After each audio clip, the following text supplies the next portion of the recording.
Today is September 22nd, 2023. It's episode 229 of Maelstrom Radio.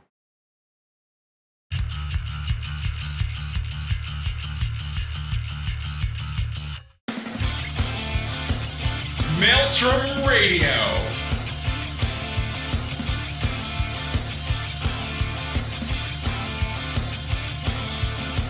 With your hosts, fondness and Shitter.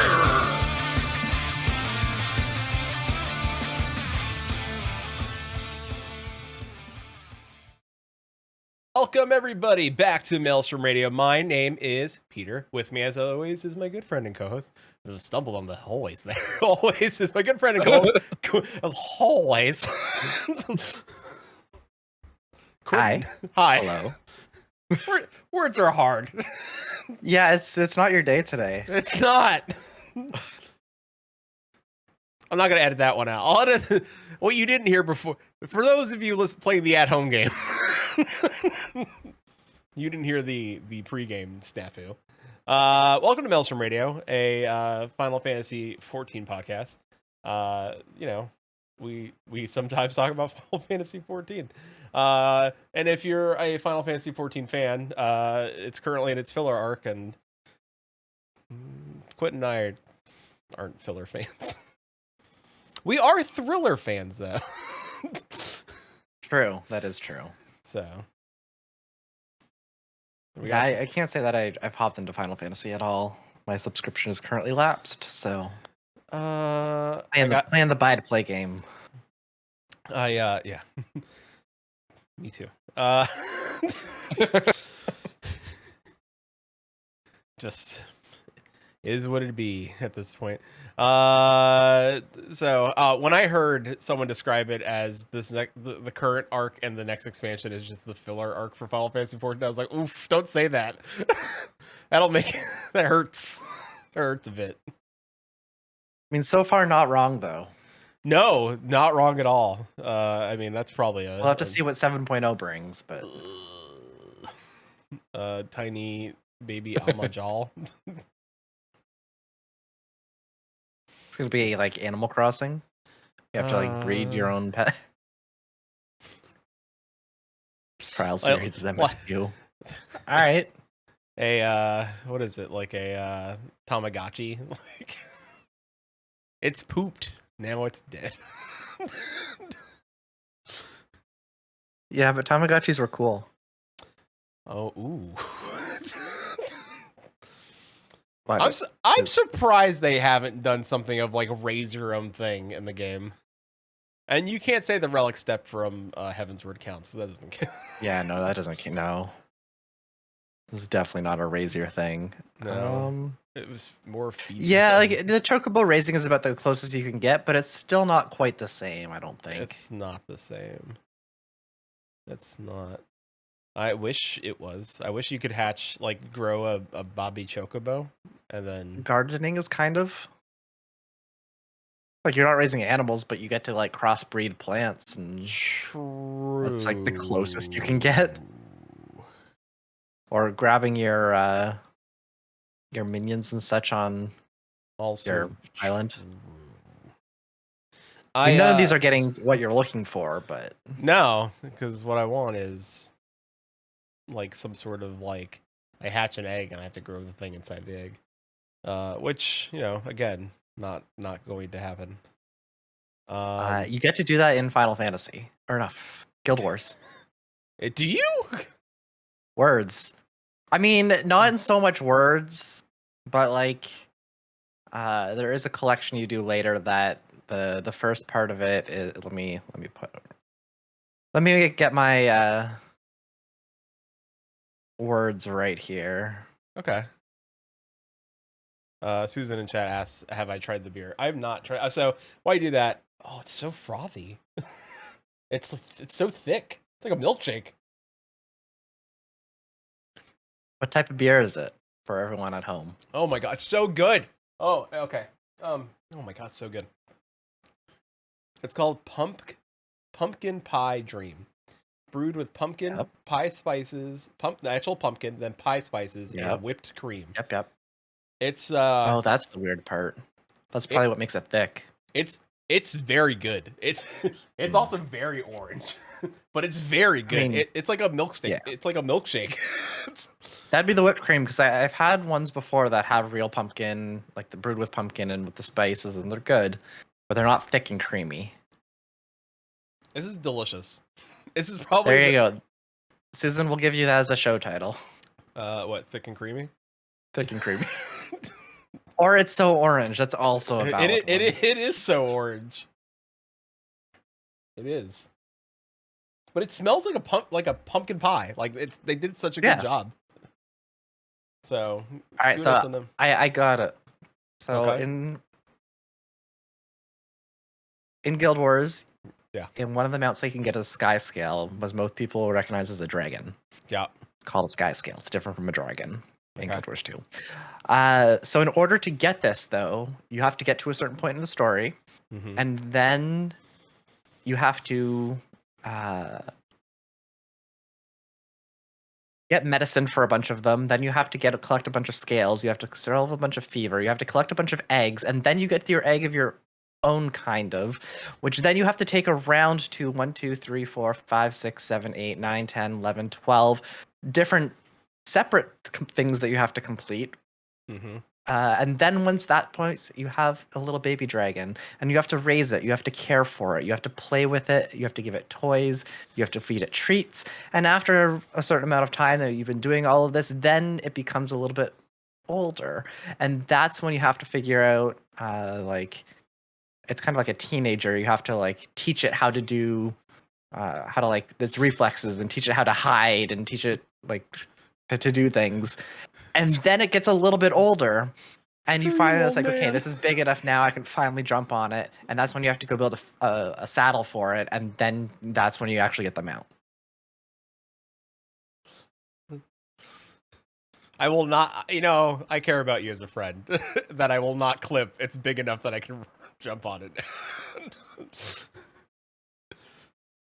It's there, but I will not clip it out. Now, if somebody does that work for me, send it to me. But I won't do it. I won't do that legwork.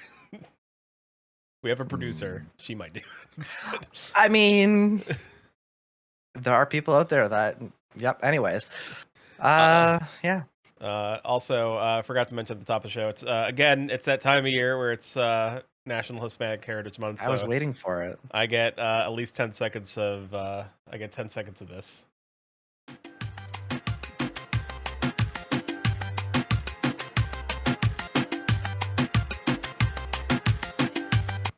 That's That's good. Yeah, it's obligatory. It's obligatory. I get a little bit.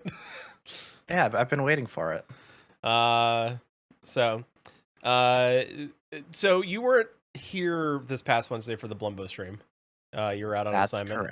That's correct. So we had to heals you with us.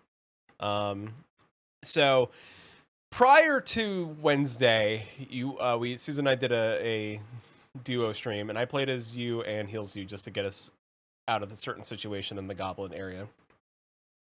which we did. We got out of there. Listen, that combat was chef's kiss. It was perfect. Other than Susan falling into the pit with the spider with the big bad. It was pretty good. I used your character to shove the big bad into the spider pit. I learned how to throw my spear that comes back to me. Like it all turned up us, honestly. It worked out really well. That is a useful thing to have. Yeah. So it all worked out in the end for all of us. Also, we're on the path towards chapter 2. Like we're heading in terms we could start the quest that starts leading us down the a ways away path to chapter 2. Like the second half, the second part of the game. So, but we're not yet. We finished out some questing stuff and wrapped up some loose ends that we needed to. And then went back to that little goblin town, and there was outside the north side of that goblin town there was a barn. I was like, oh, let's go check out that barn. Well, I said, let me go check out that barn because I heard noises in the barn. I was like, well, it could be anything, right? Could be like a silly situation, or maybe it's a new person for our camp. In my head, that's what I said. And and Okay. Heals you. I know something was wrong when Heals you. I was like, Heals you, you're here. And He's like, I'm over here. And then I walked in on two beasts of some sort of like angry. I made them angry. They were doing what two things do in a barn. So,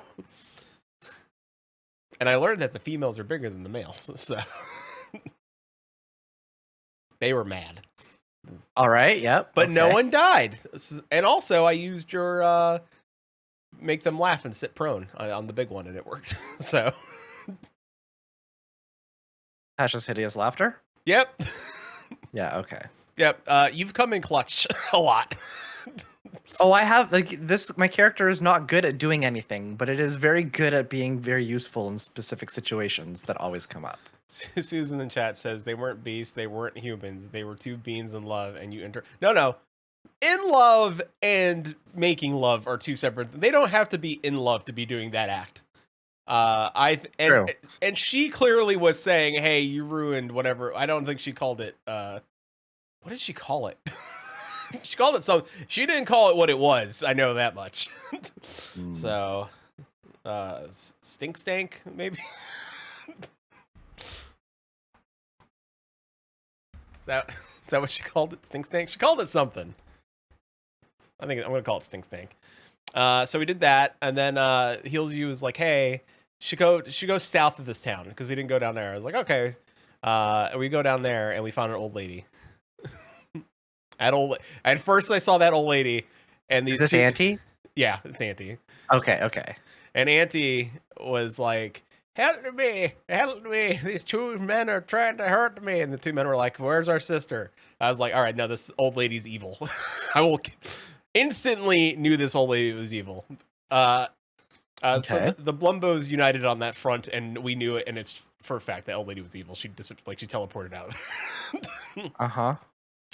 So we started walking towards... Say this. Yeah, we started walking towards the old lady, and we saw some sheep, and we tried talking to them, and they hissed at us. Okay. Which, as sheep do when you use animal talking, they say, I mean, bah.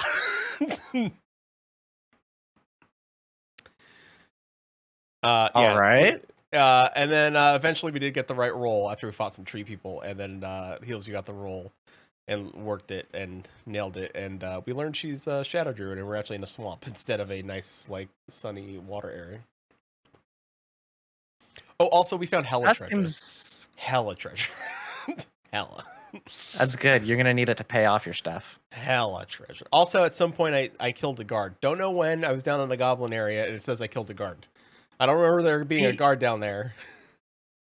You're never gonna get your paladin stuff back. Oh, I have enough killing people. I have. Well, Heals You told me that it was probably the goblin guard because we were friends with them first. So if we just go kill all the other goblins, it'll go. And that technically it was. This is why you shouldn't be a paladin. And then technically, your solution is to kill everyone. Well, I'm an Oathbreaker, so it's okay. Yeah, and I can pay to win his rank back as paladin. I can just pay to win it. It's fine. And also, Oathbreakers aren't evil in this version of D&D. If it's actual 5th edition, they'd be evil, but not here.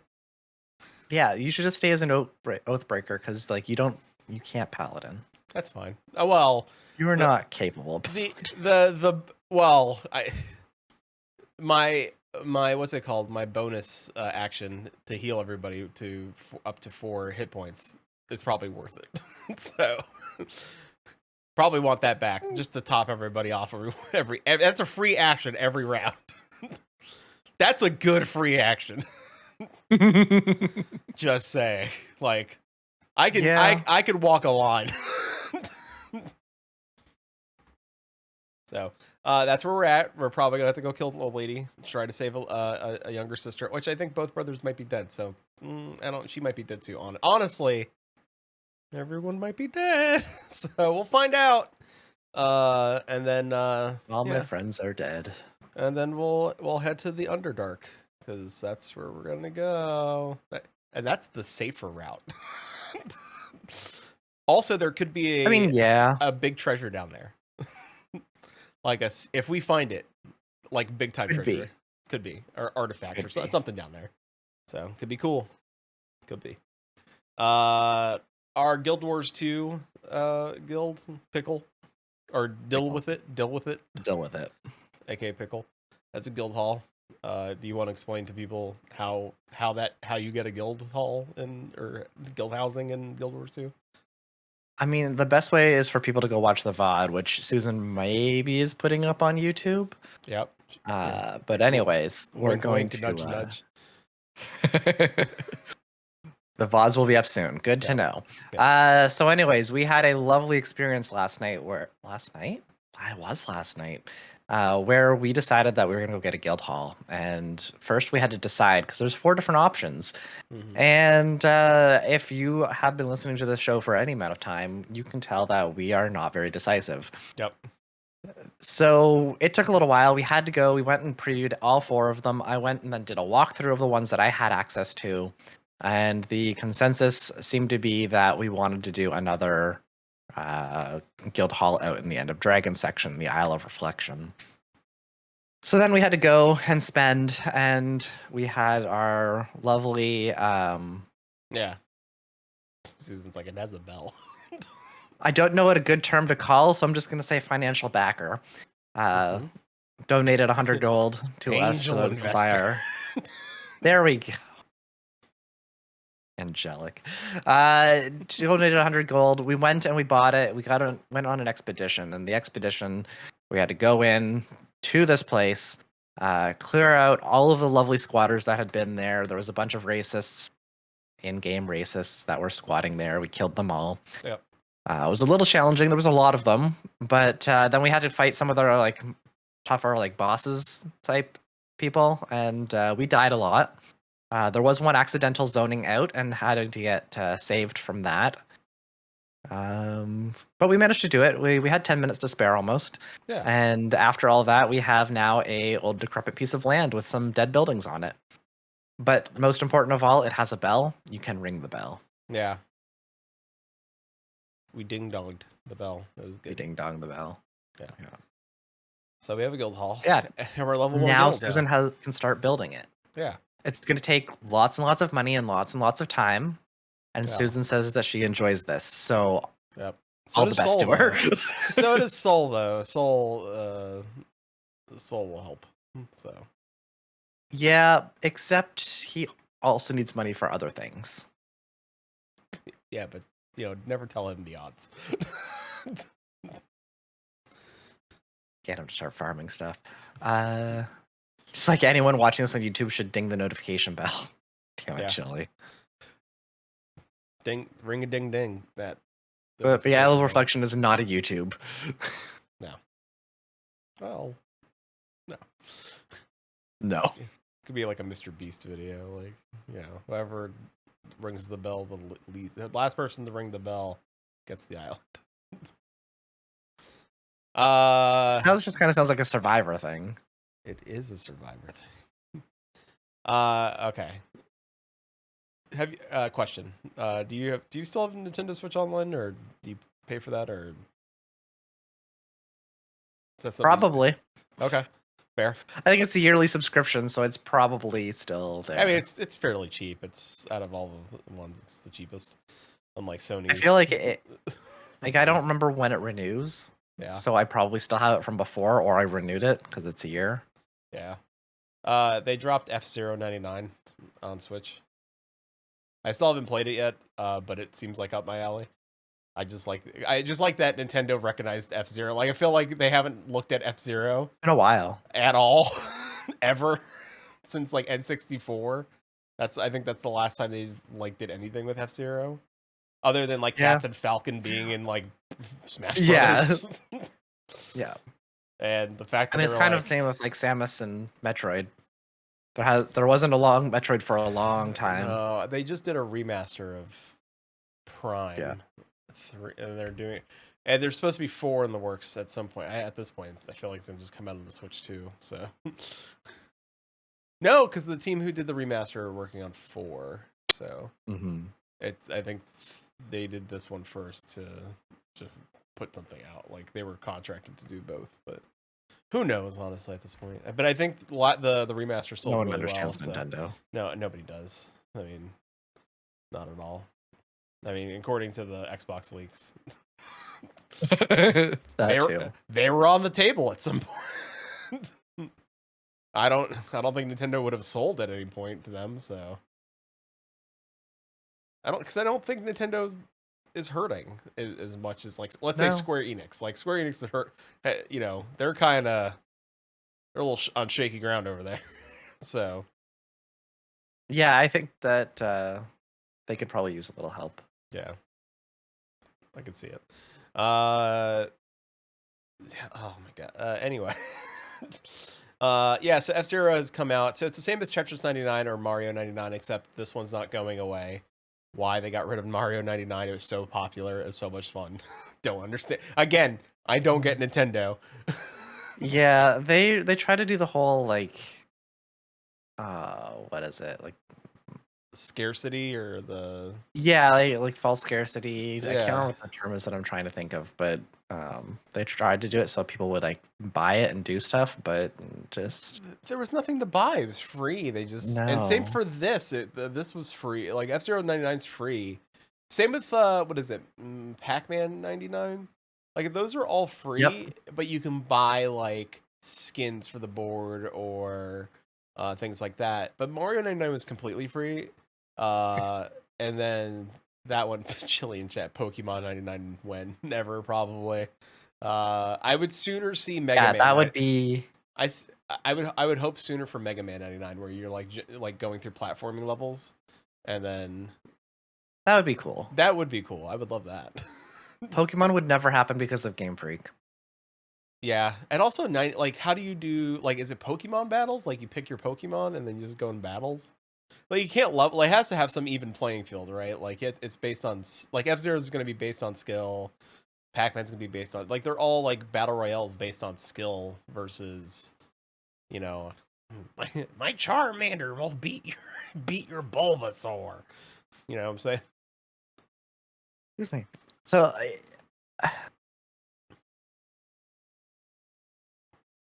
you made me think of reminded me of something from long ago. Oh, did I remind you of Power World, that Pokemon game with guns? No, but with Pokemon and with strategy and, like, skill, I really would like to see a remake of the trading card game, the old Game Boy one. Is it not on Switch yet? On the Switch? I don't know. Never really checked. Switch. I remember it being a really fun game. I don't remember it. I just remember it being fun. Chili. They just ported it to the Switch. Yeah. There we go.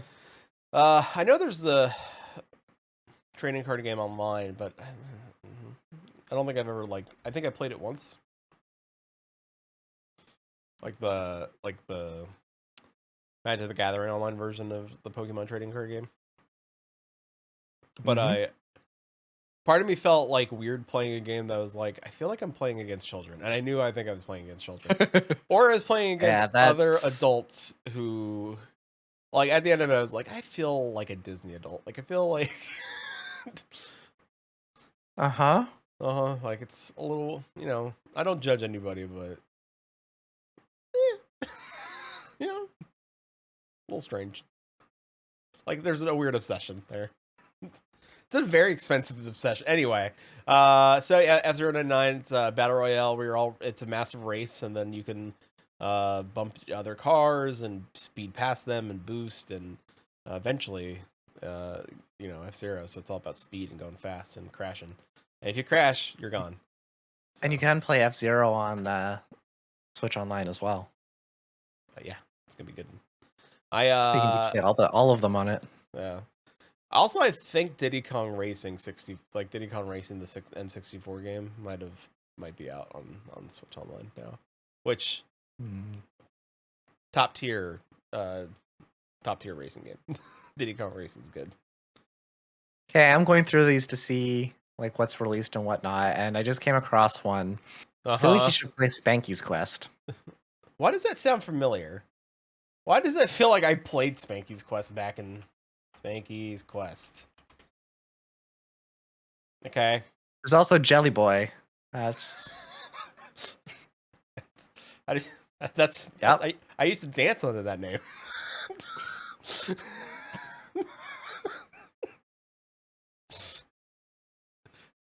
In the club.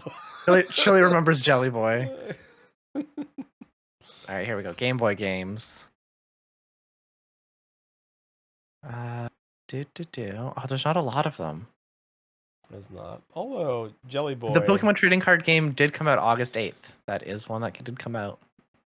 Jelly Boy is a weird looking thing. Like he looks cooler on the box art than he does in game. That's fair. Golden Sun's out, right? Like Golden Sun. That's probably a game I'd play because I love Golden Sun. Like if you've never played which system was that on? Game Boy Advance. Well, yeah, this one just has color and none, so I haven't gotten to that one yet. Yeah, Game Boy Advance, Golden Sun. Probably one of the best RPGs on the Game Boy Advance ever. It had great music. It had a great story. I loved it. Loved playing it. Played the hell out of it. Played it so much that I think I beat it in the parking lot of a Publix. Well, okay. Which sounds strange. But you know, yeah, it does. But you know, I was with an ex, and they were going inside the store to go get pub subs, and I was just in the car, and I was like, I'm gonna stay here. Like, and I beat Golden Sun, and they came back, and I was like, they're like, you okay? I was like, oh, this is the best ending ever. Like I'm like reading walls of text on a Game Boy Advance screen. I'm like hoping my battery doesn't die. Oh, the Golden Sun's not out yet. Okay, I'll wait. It was announced. I'll wait. I'll be a good boy. I need more Golden Sun. Wiki says it's not out yet. It had everything. It had summons. It was a great game. It's solid. Golden Sun. Good, Nintendo, more Golden Sun, please. That's a game I need more of in my life. There's a lot of games I remember from like childhood that I would love to go back and play, but they'd have to port to a new system.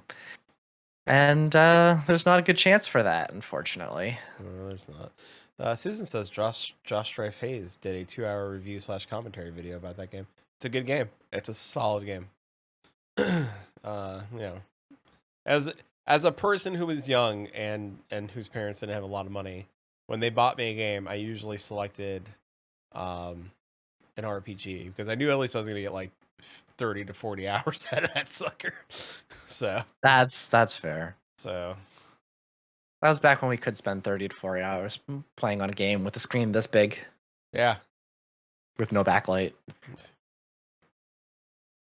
In the UK, our first RPGs were on PlayStation 1.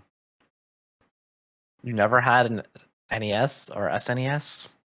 They had the government blocked out all RPGs. They just no, you can't RPG. Yeah, you cannot role play in the kingdom. They learn to throw dice, they'll take our heads.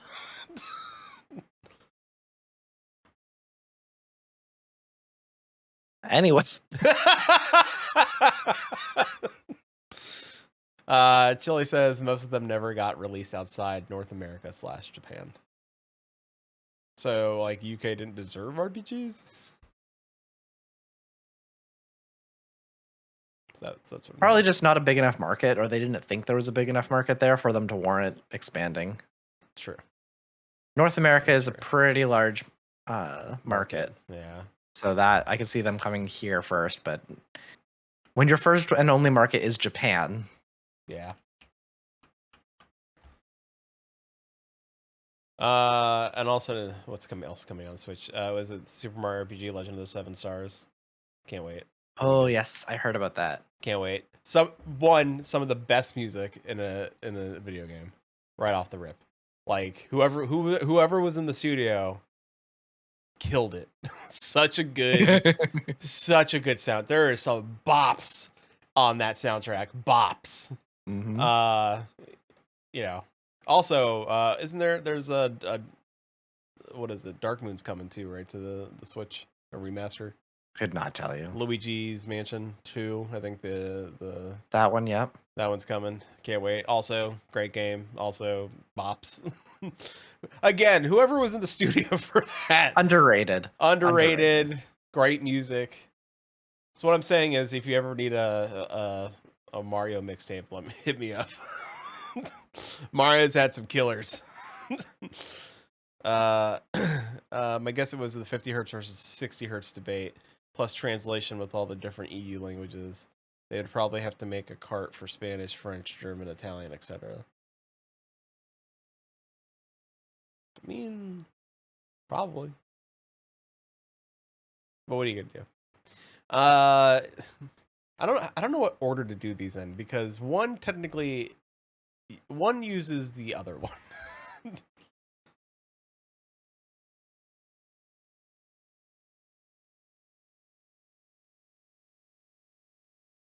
Hold on a second. Take a step back. We were talking about, what was it, Legend of the Seven Stars? Yep. And you're saying that the soundtrack was really, really good. Oh yeah, it was. Yeah. What was the other game that you were talking about that had a really good soundtrack? Luigi's Mansion. Ooh, when did that come out? Oh, way after. Mm. GameCube. Yeah, it was. Okay, not the same composer. No, but still. However, Yep. this composer Mm-hmm. apparently also did stuff in Street Fighter 2. But that would explain a lot. Super Mario RPG, Legend of Mana, Kingdom Hearts, Mario and Luigi Superstar Saga, more Kingdom Hearts, more Mario and Luigi, Kingdom Hearts, Monster Kingdom, Heroes of Mana, lots of Kingdom Hearts, Kingdom Hearts. Xenoblade Chronicles. There's probably bops in that game. More Kingdom Hearts. I don't know, Demon's Score. There was another one that I was looking at. Final Fantasy 15. They were apparently involved with there was good songs in Final Fantasy 15. Mm-hmm. Streets of Rage. Great songs in Streets of Rage. Oh. Here, I'll link it. Where are we? I feel like video game music is very underrated. Apparently, they also did arrangements for. Oh, they did arrangements for Super Smash Bros. Brawl. Oh, well. Including the Tetris Type A theme and King Dedede's theme. So, I mean. Yes. Good music. Also, can we talk about. Can we also wait, they also did. Okay, wait. Sorry, they did an arrangement for Smash Bros. Ultimate, but they did an arrangement of Cass's theme. That's pretty great. Mm-hmm. Susan Sprinkles says, don't tell JJ Cutman. I think she meant to say DJ Cutman. He doesn't think video game music is overrated. I don't think it's. I said underrated. Under, not over. Yeah, video game music is not overrated. It's underrated. Mm. I do like JJ Cutman. I like to pretend like Cutman from the Mega Man series, like went to become an attorney. And now he's JJ Cutman, attorney at law. He's like, I'll cut through the courts to get you your money. Yeah, no, there's a lot of solid music out there. MMOs have some great music. I mean, if we want to go back and say, no. What? In general, no. You don't think? I think having solid, really solid music in an MMO is rare. But there's some great tracks in MMOs though. There's some good tracks in MMOs. There's odd tracks that are really good, but there's nothing that's like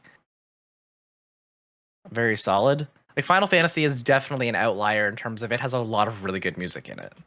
Yeah, most MMOs is background ambience. Like it's not stuff you're going to generally be listening to. It fades into the background. It's not bad. It's not something that you would generally go and listen to afterwards. So I'm gonna give everyone a suggestion for a podcast. You can go listen to it if you want or not. Battle Bards is a podcast that reviews MMO music.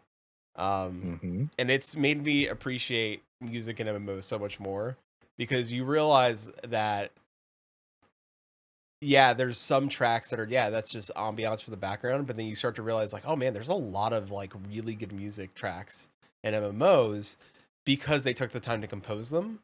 And sometimes you just get lost because a lot of people just play with the music off or whatever.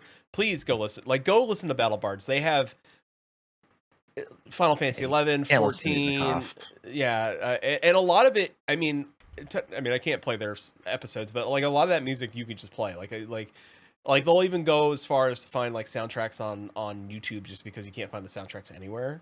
So like they have to go to YouTube to find tracks and listen to them, and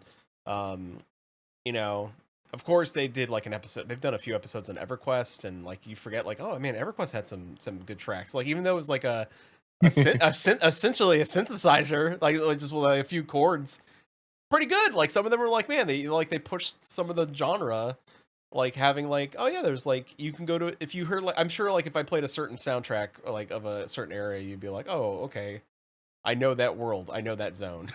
It depends. Like a lot of it ends up just repeating, fading into the background. Yeah, but it also just kind of fades. Like there are very few things that I could hear in Guild Wars that I would know where the zone is or what it's from. See, I could, but I also, but I don't know. I'm weird that way though. Like the same thing with Warcraft. I don't think I could do it with Warcraft. Oh, I could. But mine is probably more of a lack of playing rather than anything else. EverQuest 2 definitely can do it with a good number of zones. But again, it depends on the zone. Final Fantasy, I don't think I can do it per zone because they just reuse the music all the time. I could do ESO, but ESO doesn't like have a lot of music in the, although it has music, don't get me wrong. ESO has a lot of music, but a lot of the music is in taverns, because a lot of them, they try to do the realism thing. Like there's somebody playing like a lute and they're like, and they're over in the corner just doing that. But they have some great songs in there. Just unfortunately they're few and far between. And then there's more like epic music, like in certain scenes where there's like big, I don't think there's a lot of World Zone music in ESO. I have to maybe go back and play ESO. See, that's what I mean with a lot of MMOs. Like it kind of fades into the background. They're not things you would tend to listen to as part of your playlist. I'll say I would. I think that's what Battle Bards. Go listen to Battle Bard. It will change your opinion about things, I think. Would you play the Gold Saucer music as part of your playlist? Why specifically that zone though? You know why. You know exactly why. Like if it was one track on a list of MMOs, like music. Yeah, that's fine. I'd keep it on there. That's fine. Oh. Like if it was like hey, you had 3 MMO songs and that song that was on there and you had to listen on repeat, I'd be like, bro. Yeah. then it's a hell no. But like if I had a list, let's say if I had 20 songs, it's not a bad song, because also you gotta remember the Gold Saucer song is also, I believe, the same Gold Saucer. It's revamped, of course, I've heard but too much. There are 2 songs that I cannot listen to in Final Fantasy 14. One is the Golden Saucer. Papaya. No, Papaya, I've actually had that on playlist before. Yeah, all right. Idleshire. Okay, fair. I spent too long AFKing in both of those zones and fair. Yeah, I get it. Like, but if you're in the zone, that's the only track that plays, which is unfortunate, right? That's the only track that plays. Yeah. That's tough. But like, there's certain tracks in certain games that I don't get sick of, like Ranfuru Forest in Final Fantasy 11. That is one of the main reasons I picked that starting city in 11 Horizon, right? Because I can go to that forest and hear that song, and that song is it's a bop. It's so good. Mm-hmm. It's so good. I did the same thing in EverQuest. Yeah, it's such a great song. But there's certain songs. Yeah. See, that instant, like, there like certain things that are just like how important. But like again, shout out to Battle Bards. It's a it's a great show where it's three friends that are doing. Actually, one of the hosts is the host and writers for what's the name of that? Massively OP. Massively overpowered. Yeah. Yeah, overpowered. So this is his side thing.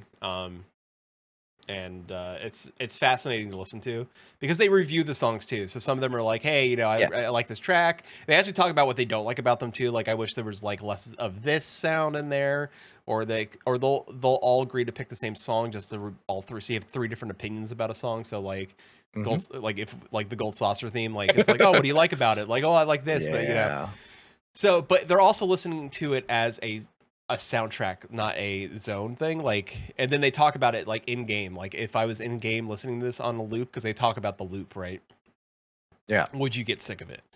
And that's like Golden Saucer. A good example is Gold Saucer. Would you get sick of it? And I think they've done Final Fantasy 14. I think they did Papaya, and they said at first it's catchy, and then it gets annoying, and then it gets catchy again. And I was like, that's accurate to that song. That's a very accurate description. It goes on. It's cyclic. If you play it too much, it's annoying. But if you keep playing it, it's okay. Yeah, it's okay. And then like you go a little bit longer, you're like, I'm kind of sick of this. But then go another minute, you're like, all right, I'm back into it. It's good as it comes up around like that April time frame, and it comes in prominence. So you hear it a lot, and then it kind of disappears for a while, and we're all good. You know. But I still think that it's. Oh, go ahead. I was gonna say, you know what video game song I can't get sick of ever? The Wii Shop music. No. That's true. That is a really solid song. That bossa nova hit. The Wii Shopping Channel. So good. Yeah. And all the remixes. All of them. Yeah. But I still would say that, like, in general, MMOs they're not really, like, the music in them is not that strong. Because we can name a bunch of the ones from games we've played, but think of something. Have you ever heard of people talking about, like, Ion's music? Rift. Arcade, Perfect World. I mean, other than WildStar. Everybody's like just looking at them down the DCU. WildStar had great music. WildStar just didn't live long enough to see that music. Okay, that's fair. I'll give you that. Tabula Rasa, like all of these games, all of these MMOs, there's very few that we've actually heard about music. So hard. They all had music. They've all had tracks, but no one talks about the music. I mean, true, and also true. But you know, think about like, I mean, someone has. I'm actually looking at the Battle Bars archives right now. They've done Ion. They've done Vanguard. They did a whole thing on just dead MMOs, like just dead MMOs, which is pretty funny. Runes of Magic, Kid MMOs, Coronado Espada, Sword of the New World. I don't even know what that is. Like, look at that. Terra had some okay music in it. I think the point is appreciation of the tracks that make some of these soundtracks very good. And I'm not saying that the soundtracks are bad or that we don't appreciate them. It's just that they're not outstanding. No, they're not. I mean, Final Fantasy 14 does set the bar very, very high because of like, hey, this boss fight's gonna be a punk song. And you're like, you know, God, this is a punk. That's good. You gave Soken creative control over all of the music, you know, and you don't get that a lot. So, like a good example is New World, right? New World, was it last year added instruments, or at least, or was this year, or late last year, early this year, they added instruments to the game, so they can give people buffs in the cities. And that was last year. Yeah, and Susan had asked. This was one we played. Because I was leveling the instruments on stream, because if you get to 250, you get a really good buff for XP bonuses for crafting. And I was trying to get to 250. And you can level pretty quick. Like, I jumped huge swaths of levels by playing him on hard.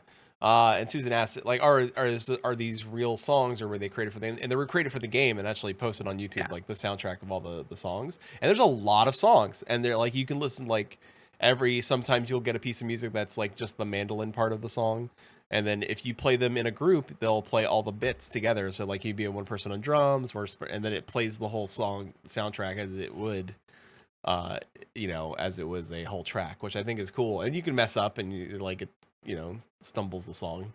So, that's one where I was like, hey, the music, some of these songs are really good. Like they're really good. And they're like bluesgrassy. And like it very is like, if it was like, what's a good example? Like it is very like turn of century, early like settlement America. So, no, Chili, they did not have that from the start. No, that was... They had it at least from the re-release. Well, they restarted everything. That they had it then. What, music or the instruments? Both. Well, they had music. That I wasn't saying that, but I'm talking about the song, like the instrument, the music from the instruments itself when they added the instruments. So like that you update. could sit around. They would play it and they would buff everyone around you. They had that when we played. Yeah, which when they re-released. Yeah, well, they didn't re-release. They released was it new servers, restart server, refresh servers. No, I would say re-release because the game was still out. They didn't relaunch. They didn't do a Final Fantasy 14. They basically did. They didn't do a 14. They were just like, what if we did fresh start servers? And everybody's like, yeah, even playing field. So just everyone's like just rubbing their hands together, licking their lips. Hey, look, their latest episode is Guild Wars 2 End of Dragons.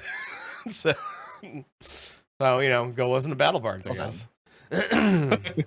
So, and hey, they did an episode just on Black Widow, Elder Scrolls Online. Again, like, let's see, No Man's Sky, I guess that counts. It's an online game. Yeah. I wouldn't say it's an MMO, but it's definitely it's an online game, and I'm sure online multiplayer. Yeah. Project Gorgon. I gotta go back in there and meet my dear friend. I think your dear friend is probably gone now. Are you a person? Okay. So again, do you want to? How do we talk about one to talk about the other? Do we start with the messy one and then go into the other one? I feel like that's the right way. Let's start with Pantheon. It's pretty solid. All right, Pantheon: Rise of the Fallen is an MMO that I've been following. And former EverQuest, one of the EverQuest creators, Brad McQuaid, started the company, Visionary Realms, to create this game, and sadly, Brad McQuaid passed away, R.I.P. And the team has still been going. Oh no, you said, "Are you a deer?" Oh, were they?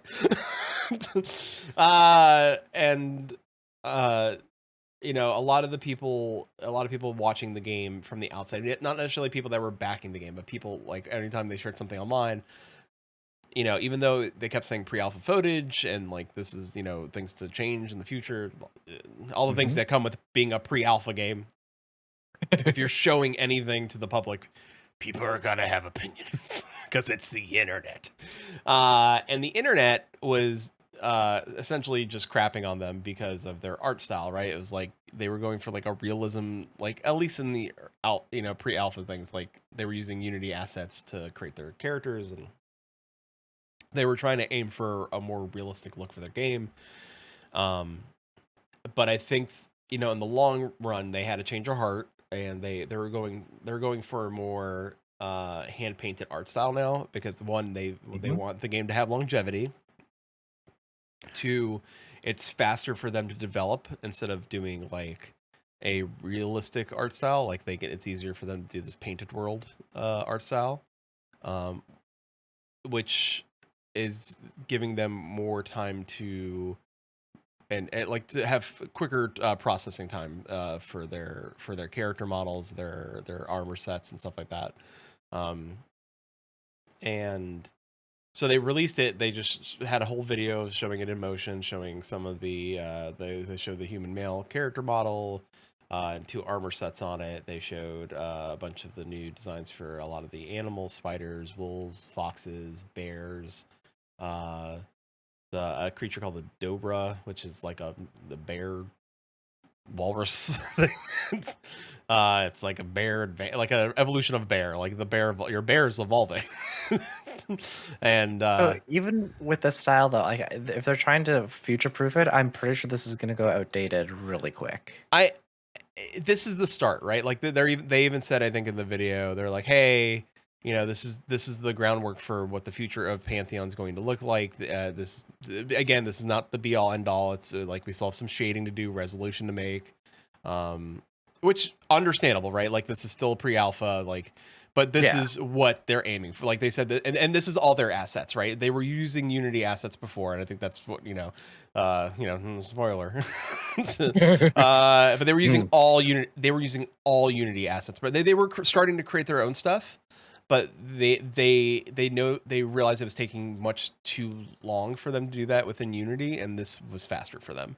So they got with their art team. They came up with this art style, and this was like, hey, to implement this to go into, because they're aiming to have an 24/7 online pre-alpha to go and then launch into alpha.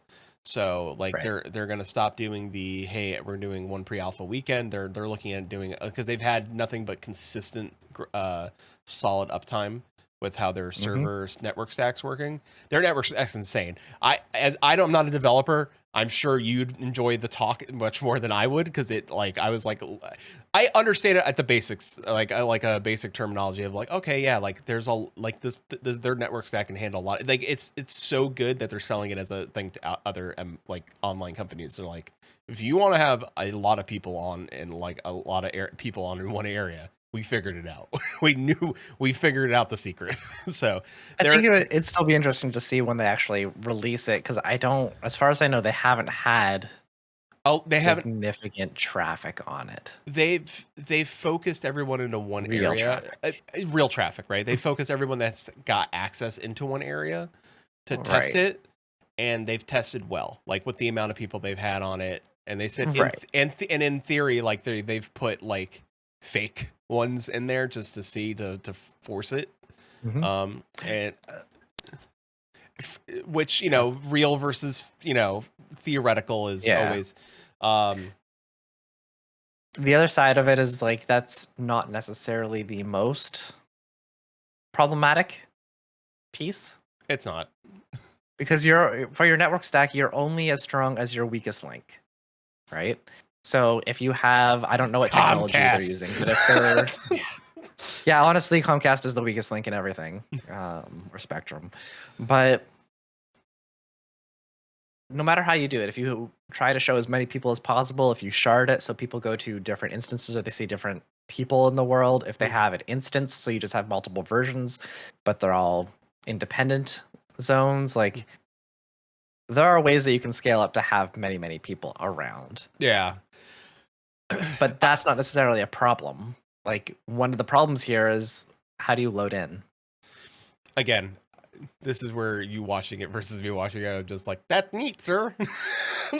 But it's stuff like that, or like the login system, right? Like when you think, if you remember Endwalker launch,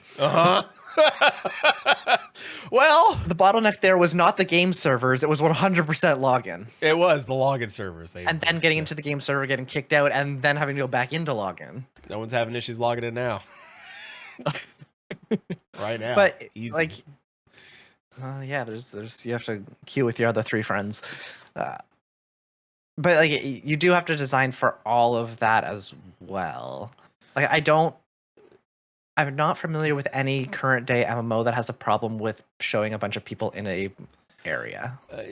I don't think there is either. I again, like I probably telling you the very basic of what one my memory serves me, and two, like what that person was like, who very kindly showed it off to people and was like, hey, if you know what I'm talking about, this is exciting. And I was like, sure. Fair. He showed a bunch of like Tic Tac pills on the screen. It was like, look at all these Tic Tac pills. I was like, that's a lot of Tic Tac pills. I don't know what it means, sir, but that's a lot. So I think it's one of those things though, like everyone thinks that they have a really, really good one until you can stress test it. Yeah. And that's not alpha traffic. That's not even beta traffic. That's probably full live release day traffic. Yeah. I played in a band called Beta Traffic. I played guitar.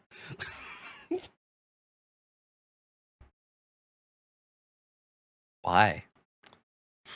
Or Beta Traffic. Should have played the accordion. Beta Traffic?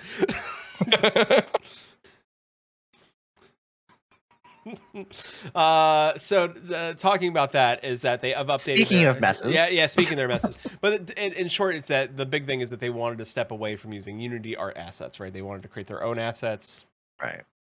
And that would work better with their lighting and how they're working it in their system and everything. Again, if you watch the video's short. It's like 3 or 4 minutes long. It's like just a basic overview of like just the proof of concept for everything, right? Like it really was just like, hey, this is our proof of concept going forward. This is what you're gonna see. You're not gonna see any of the other more realism thing. That's gone now, which I'm okay with. Like I want the game to I'm sure again.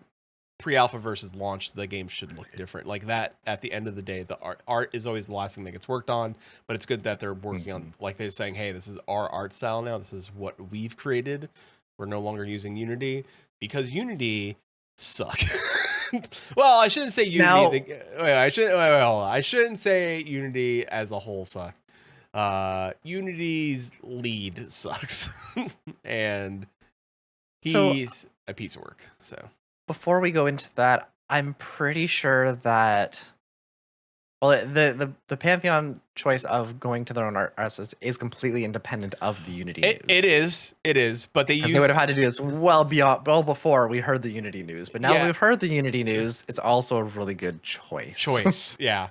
And I'm in the official Discord server, Pantheon Rise of the Fallen, and there's some channels locked by things, but so far they're right now they're like, until I don't know if Pantheon's going to change outside of Unity, maybe only because they've gone so far, and I don't know how much they don't want to hold up, like they don't want to tell their backers like, hey, we're switching game engines because surprise. Yeah. And I don't know how easy it is to switch from, I'm sure it's fine. I'm sure there's stuff out there that could switch you over to like Unreal Engine or Godot or what's the other one? There's not. I don't think you can swap between them like that, but a lot of what they do, so I hear, is similar outside of the engine. So you just kind of need to connect the engine to what you have done, and you are gonna have to make some changes, right? One thing might be red, thing might be blue. Like you're gonna have to adjust based on. Oh, my reds are blue. Exactly. Like maybe in this one you input left, and yes, when you input right, and suddenly your characters are flipping in circles. Whee! Or the legs are rigged up. So I don't know how it all works. Like I don't think it'll be as simple as just swapping out the engine. Yeah. Or using some sort of translation layer to swap out. It will probably be a good time and investment, and our character models now have pudding legs. Honestly, we're just giving up on legs. Everyone's now a blob. Everyone's now pudding legs. I used to dance to the pudding legs.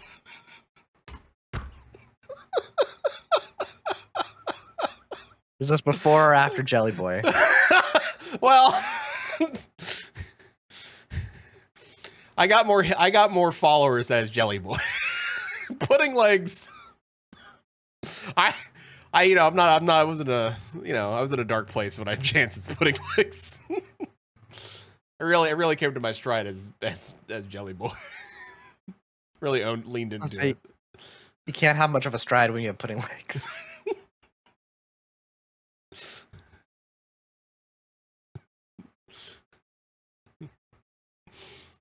But yeah, it's a good question. Why don't more MMOs allow you to have a blob character? That's a great question. Like, we should all just be slimes. I wonder now if Project Gorgon has that.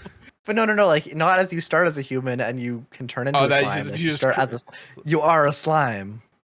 Just as well, I don't know. That's a great question. I'm sure Dragon Quest somewhere. Anyway, speaking of slimy, Unity. That's a pretty good transition. Yep. That was solid. Well, not really solid. Kind of more gelatinous, but gelatinous. Yeah, well, a cube that destroys everything, Unity. Like their good faith in their customers and their users. So if you don't know, the leader of Unity was once the former leader of EA, and that former leader of EA, if you don't remember, I will jog your memory, once said, you know, you'll pay us to reload in Battlefield. He said gamers were dumb enough to pay us to reload in Battlefield. That they would just be willing to give us their money just to reload a weapon one time, $1 per reload. That did not go over well. Wonder why. And then now he's over Unity. So let's. So this sleazeball. There's been a lot of up and downs this week. A lot, and so he went over to Unity. Now he's stayed like I'm sure he went over there, collected a paycheck, stayed in a money cocoon until his money cocoon was not of his liking anymore, and then realized, well, that's not exactly the quote. Well, you know what? He said gamers will be dumb after playing a game long enough to spend money. I'm pretty sure he said something about the $1 for reload, though. I'm pretty sure that's somewhere in there. Pretty sure that's in there somewhere.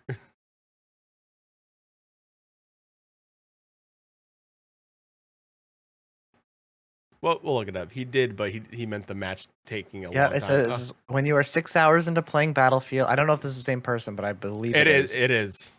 When you are 6 hours into playing Battlefield and you run out of ammo in your clip and we ask you for $1 to reload, you're really not very price sensitive at that point in time. See? A consumer gets engaged in a property, they might spend 10, 20, 30, 50 hours on the game, and then when they're deep into the game and they're well invested in it, we're not gouging, we're just charging. But we're charging, and at that point in time, the commitment can be pretty high. But it's a great model, and I think it represents a sustainability better future for the substantially better future for the industry.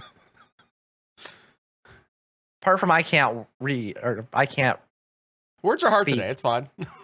Yeah, words are hard today. But yeah, that was the quote.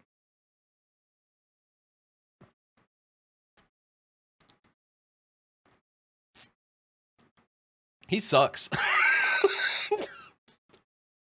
Yeah. So, yeah. Long story short, Unity was changing how their pricing model for their people using their tool, their game creation. And lo and behold, devs were not happy. So, and they were quiet for a good long part of the week. Then they said something that was I'm gonna just go along the lines of marketing and trying to save face, and then more marketing, and then they were quiet again.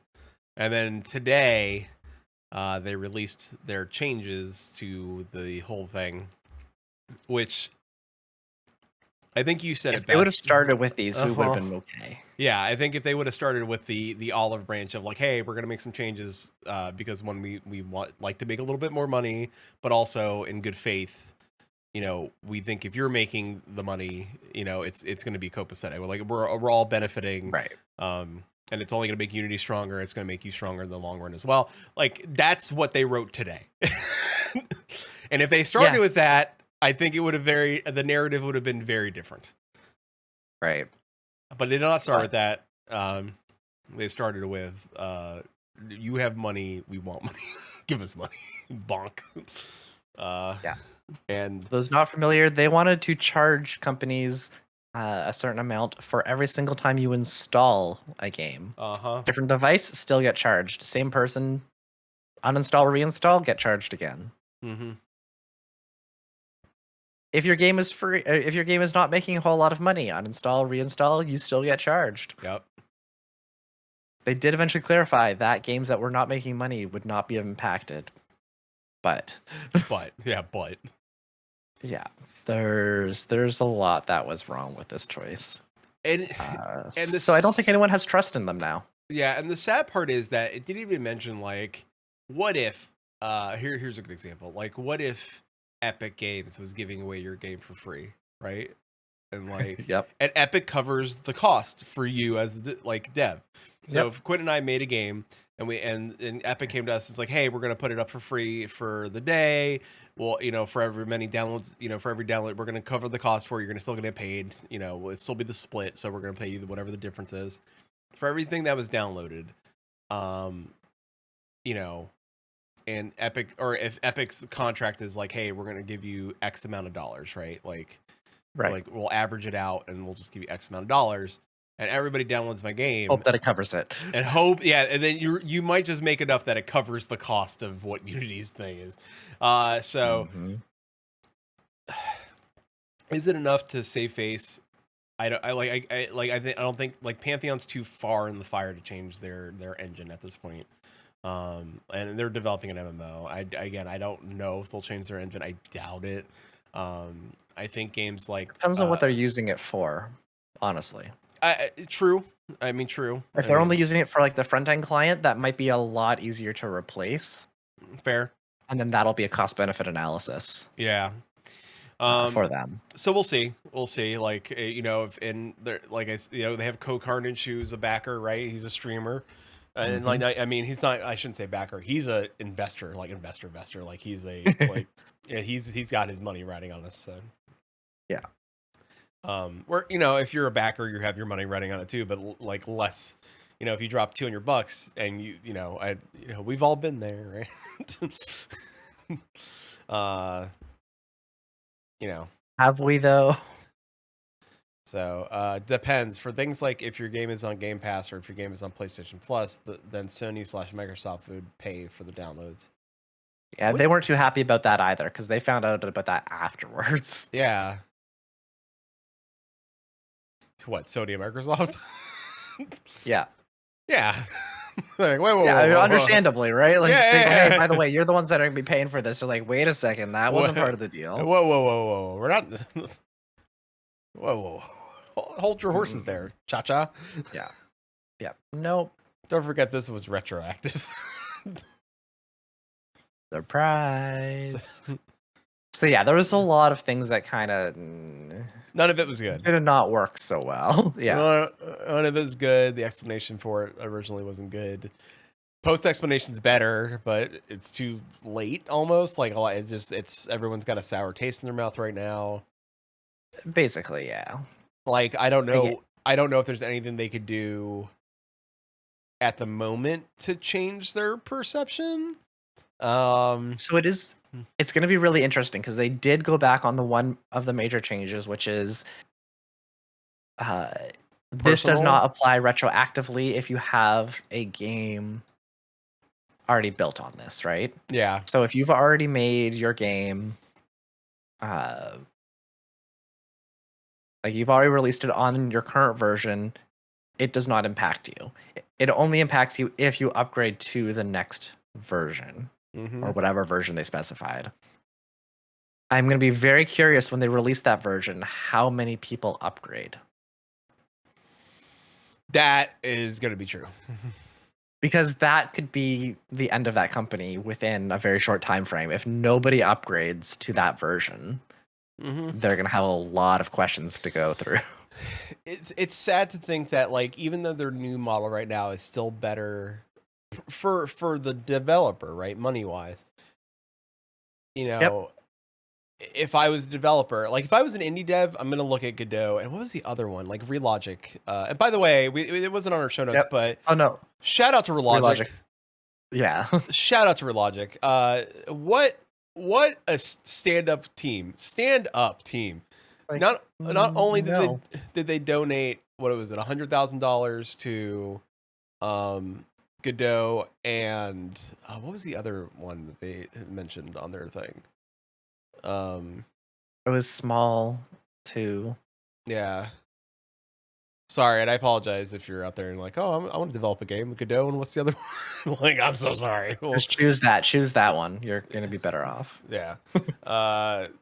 Godot or whatever the other one is, and that they gave him $100,000 each. Plus, I think for I don't know how long, but for the foreseeable future, donating $1,000. What is it, a month? A month. Yeah. To both of them for developer, like to help develop their game. FNA.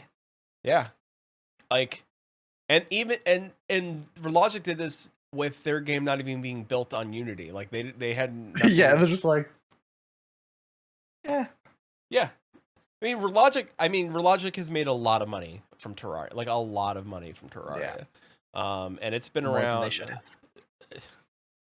But it's been around a very Good for long them. time. Yeah, I mean, good for them. They did a great job, and they've updated that game tirelessly, like so much. Mm-hmm.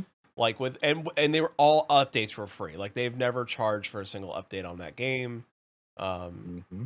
So the fact that Terraria is like just out there and saying like, hey, you know, Relogic is just like, hey, we're gonna in good faith do this, and like they're proof that, you know, you can build a game and, you know, trying to say to the developers, build your game on whatever is best for you and what could ever possibly make you some money, because look at us. Yeah. Like we did it. We were very successful. And we're gonna back those people that want people to have their dreams come true. Like, it's just such a good guy move.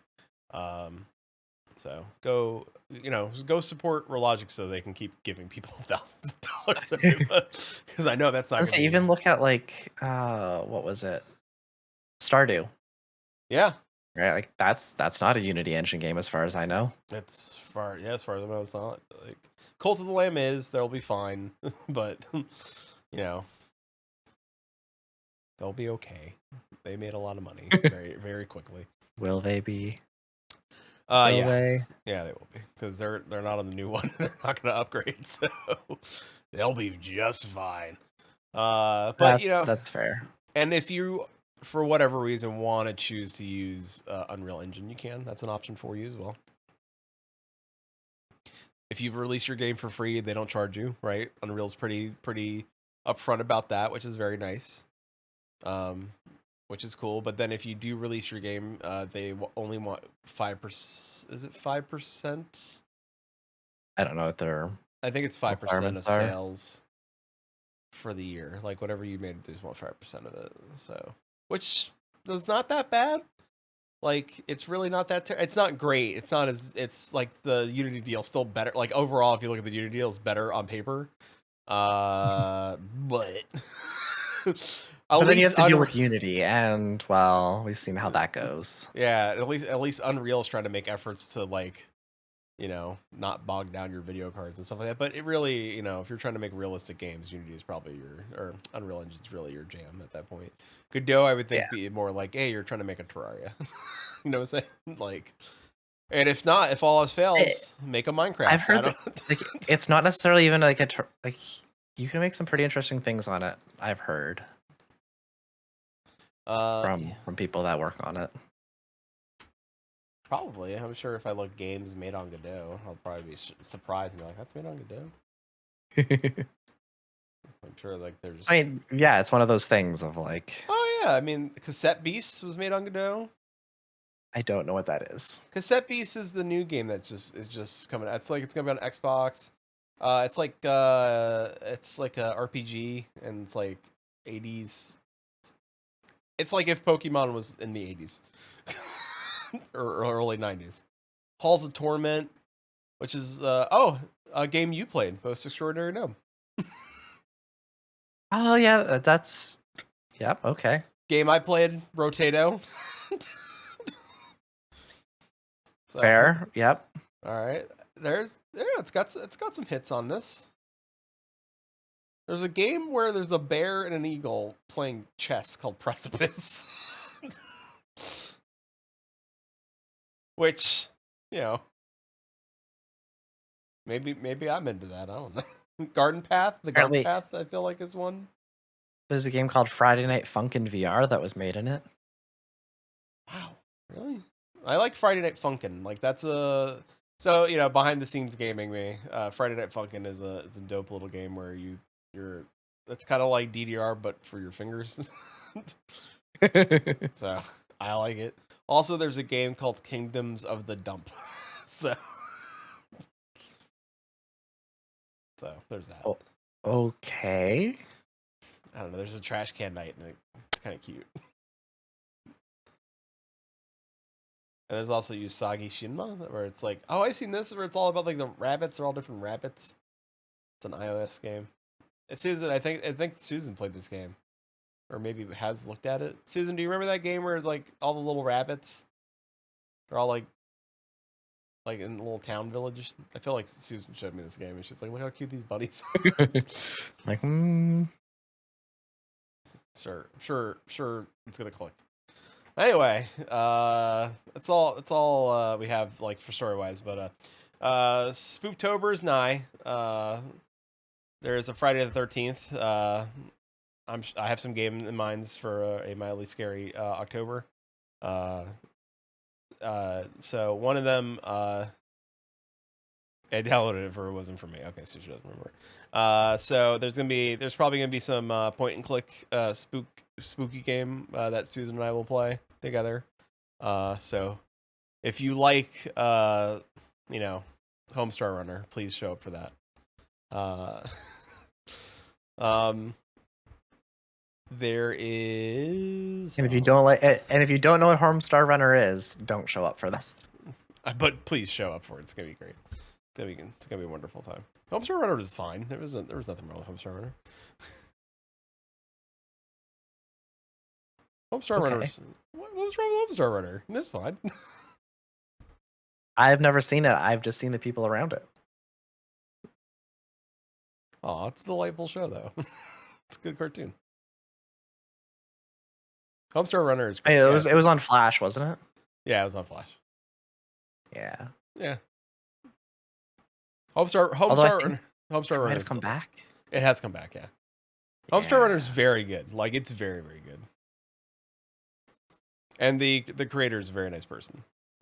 So, has worked on several children's shows and hung out with the Aquabats. Strong. If you ever want to watch, one of my favorite TV shows is the Aquabats Super Show, which is really for kids, but also adults. Yeah, like a lot of shows like that are great. Yeah, and Strong Bad, the creator of Homestar Runner, had worked on the show because he's friends with the lead singer of the Aquabats. And so Strong Bad ended up being a bad guy on the show, but never said his name was Strong Bad because IP reasons could not do it. Also nobody wanted to like legally say his IP was Strong Bad, but he used Strong Bad's voice, and that's the only way you knew it was him. So also did it have the visual too? He had a luchador mask. But it was a Strong Bad's mask. Like, they had to make sure that they didn't do anything that was Strong Bad related, but all they did was use the voice. Also, Strong Bad sings a song with the Aquabats called Pink Pants. If you ever, I have a lot of random Aquabats, and if you ever need to know about random ska and or Flash cartoons, come see me. Anyway, for October, I have some game streams in mind. I would like to do Little Nightmares 2 with Quinton, because we did Little Nightmares 1.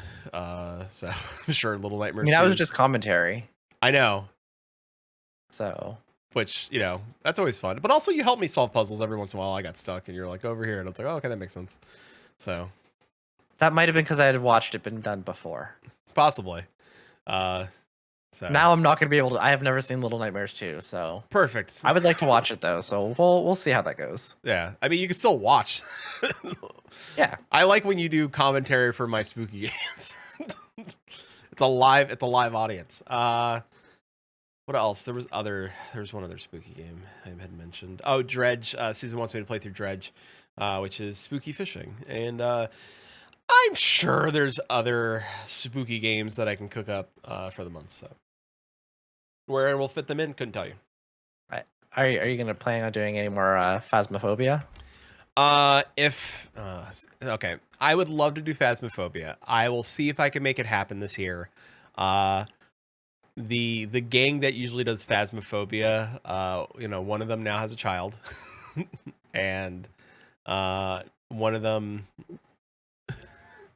Isn't that the case last year too? No. Oh. That's, she's new. And last year he did it in VR, which is hilarious. So, no, baby was this year. All in 1 year. It's been a long year. Yeah. So there's a chance. I won't rule it out. We can make the ask to see if they're, and it's usually the Phasmophobia stream is usually one off, and it's hilarity ensues. It's pretty much just a comedy. It's a comedy of errors. But I do know this: Phasmophobia itself has gotten scarier. Like the creators of the game made an effort to make the game even scarier. Like they've updated the graphics, they updated how they've added new ghosts, they've updated how the ghosts work.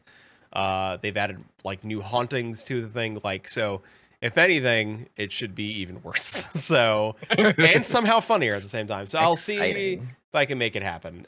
Or see if there's other people that are willing to Phasmophobia. So, I'll see about it. I'm sure Susan would love it. She would not ever in a heartbeat. So, as for Maelstrom Radio news, we're going to be dropping the podcast down to once a month for the rest of 2023. Only for 3 more times. Yeah. So, with holidays are coming up, and Quinton travels to go spend time with family. I might be traveling to go spend time with family, because I have some family that's closer now to where I'm at. So, that wasn't a thing that was like I was always here. So, we, and we've been doing this for so long, so it's fun. And since Final Fantasy 14 is currently in its filler arc, you don't need to do the same amount of episodes. You can do less episodes, and then once the new episodes are there, then you can do more of them. Right? Is that how filler works? I feel like that's how filler works. So, unlike filler, we don't always. We don't always. Just put in, we don't always put in filler episodes. Yeah. Some days. So, but we'll still be streaming. Just keep out, just keep on the lookout for the schedules and find out when we're, So, Chili says MGR must have been 170 episodes of filler. Well, We'll go around as a Final Fantasy 14 podcast that's really about Nando's. If anything, We'll Go Around's more of a Final Fantasy 14 podcast than we are. So it's come full circle. You live long enough to see yourself become the enemy, or whatever, the villain.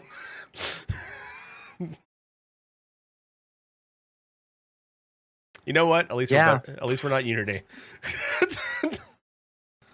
Low bar, very low bar. Like you have to dig in order to hit the bar. Yeah. So you go check our link tree. Go look for the link tree. It's got all our links, and including our new Blue Sky link. We're on Blue Sky, so go look for us there. If you're on it, go look for us there. And then if for some reason, if Elon Musk locks up Twitter and tells you have to pay for it, go find us on Blue Sky, because that's where we'll be. And Discord, we're always on Discord. And we're always on Discord. So just heads up, because we're running out of places that rich people own. So,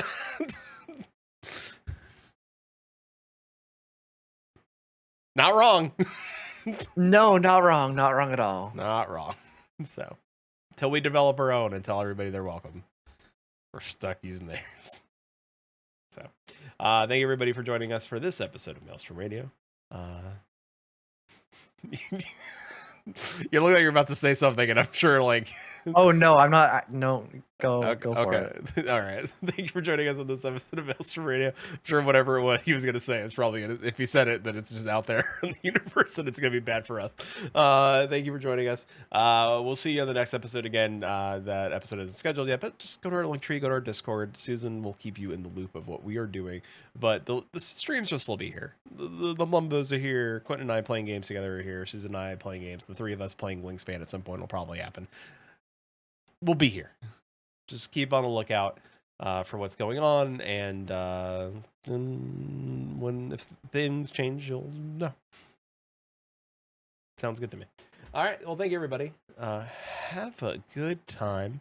See you in the next one. And as always, till C swallows all. Keep listening.